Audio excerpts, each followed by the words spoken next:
Hello beautiful people around the web, this is Snickers HD with a new video about Team Fortress 2.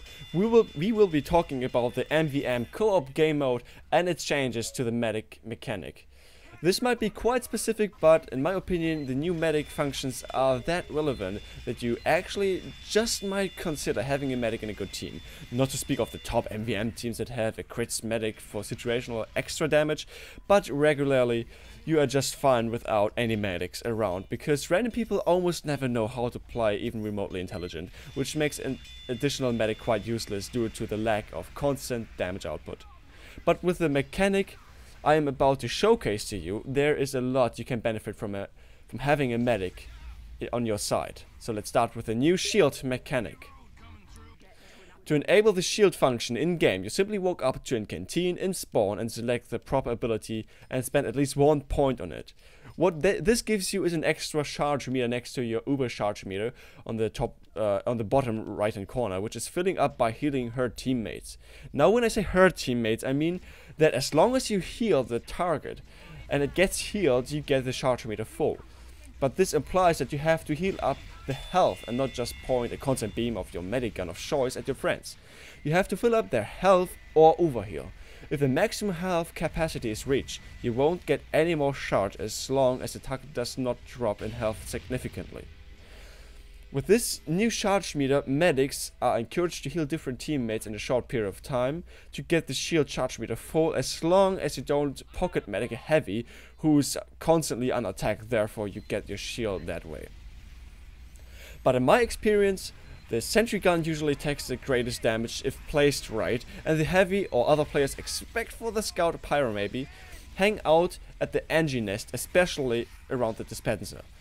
As a matter of fact, you have to heal up your teammates one by one to get the shield up, if that is the occasion.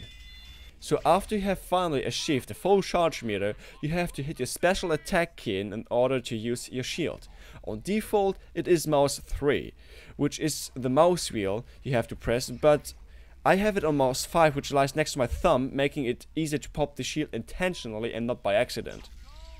Okay, after you have deployed your shield, a red wall of laser, whatever it is supposed to resemble, appears in front of you in a 180 degrees angle. What this shield does is that it completely blocks out any projectiles or ammunition from enemies.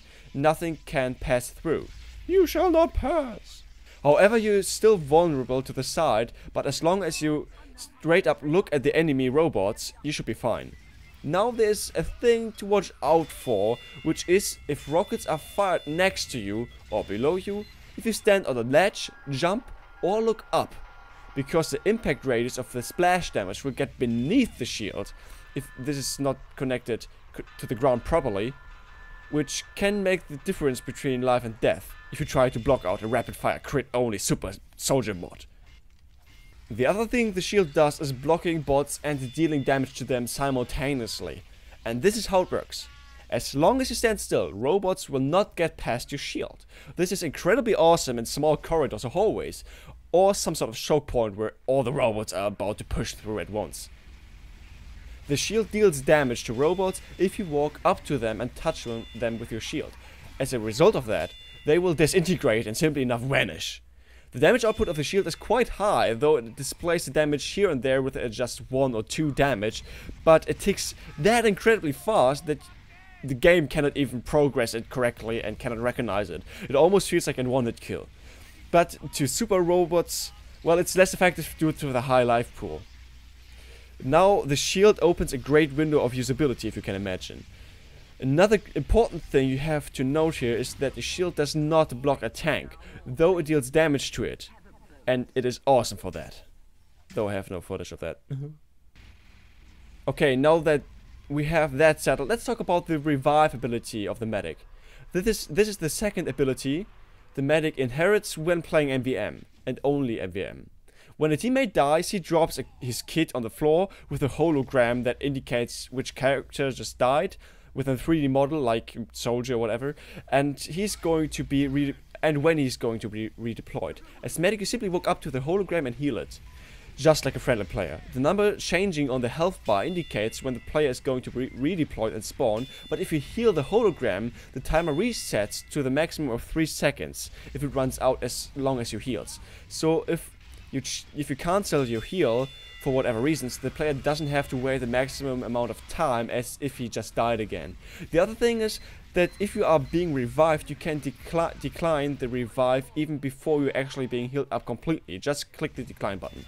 But as soon as you're being revived, you respawn instantly at the point where you just died. But with 100% health, well, you're just not invulnerable. If the medic pops the Uber while reviving, it will be quite instantly.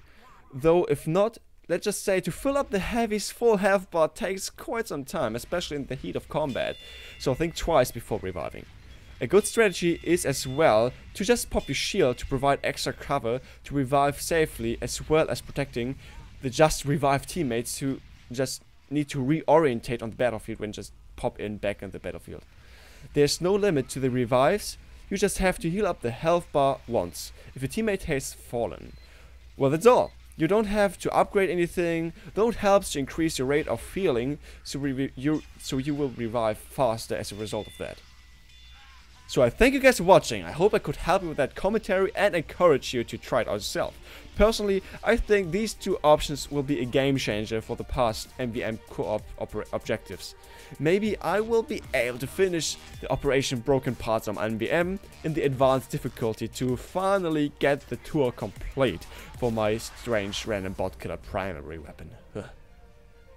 If you have any questions whatsoever, feel free to leave a comment. I will absolutely answer any of them. Why don't you leave a like as well if you enjoyed watching, subscribe if you haven't already, just click the button at the end of the video or just below it to help me out get more viewers who I can make commentaries for to help them out as well in video game knowledge, tips and tricks and more.